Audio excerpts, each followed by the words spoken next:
Today we're going to talk about a financial idea that's, well, both ancient and incredibly relevant.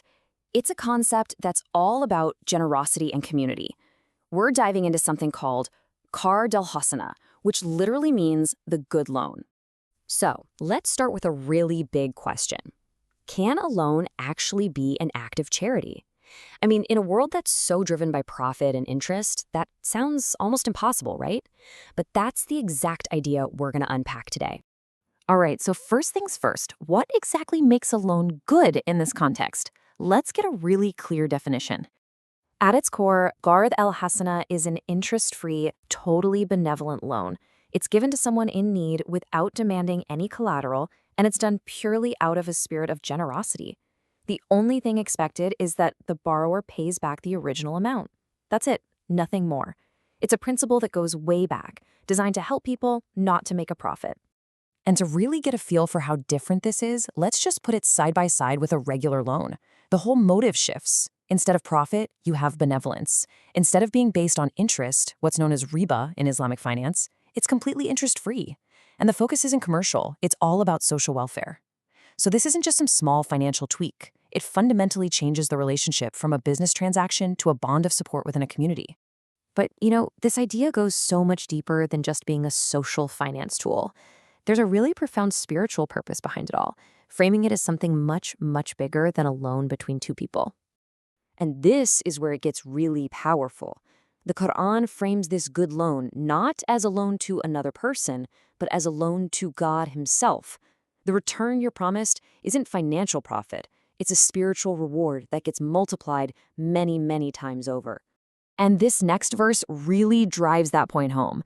It shows that this principle is for everyone, men and women alike. It reinforces this idea that the act of lending is actually a form of charity, one that comes with a noble reward that's way beyond any kind of worldly gain. Okay, so beyond that deep spiritual motivation, Qardh Hasna has a very practical and powerful social mission to literally break the devastating cycle of debt. Just think about the real-world problem this is trying to solve. In so many communities, people who are in desperate situations have to turn to moneylenders who charge these insane interest rates. This traps them. It creates this downward spiral where they can't possibly repay, and they end up losing their homes, their land, and falling into bankruptcy. So this is the really crucial part. Qardh Hasna acts as this amazing tool for social welfare. It gives immediate relief to people who are struggling, it fosters this sense of community cooperation, and it can even be used to fund small businesses to create jobs. It basically looks at our modern financial system and says, wait, does lending have to be about profit? It presents this ethical alternative that is completely focused on people's well-being. Now, all of this sounds great in theory, but how does it actually work in practice? Let's look at a real-world case study to see how this ancient principle is being used today. I want you to meet the Karrje Hasna Program, or KHP in Bangladesh.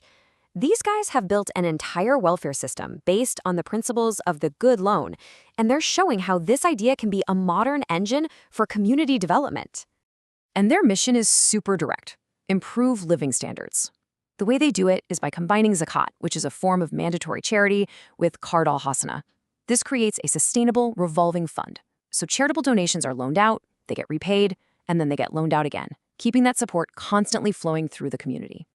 Of course, for any system that involves community money, trust is absolutely everything. So how does an organization like KHP make sure that the funds are managed fairly and transparently? Well, they do it with a really clear, multi-layered structure. First, you've got an initiating council that sets all the rules. Then there's an advisory council that provides that crucial financial oversight. An executive director is responsible for running the day-to-day operations. And finally, and this is so important, a scrutiny committee carefully looks at every single loan application to make sure everything is fair and the money is going to the people who truly need it most. The whole process is designed to be really accessible and fair. It's open to anyone in the community between 18 and 65. Doesn't matter what their religion is. You fill out a formal application, the scrutiny committee reviews it, and the repayment terms are flexible. But here's where the model really shines. When someone successfully repays their loan, it doesn't just clear their debt, it strengthens the entire community fund and builds that person's reputation, creating this beautiful, virtuous cycle of trust and mutual responsibility. And that kind of brings us full circle. In a world that is so dominated by complex, often impersonal finance, what can we learn from this simple idea of a good loan? It's a loan that's an act of faith, an act of community, and an act of generosity. It really makes you wonder, what could our own communities build with just a little more good in our lending?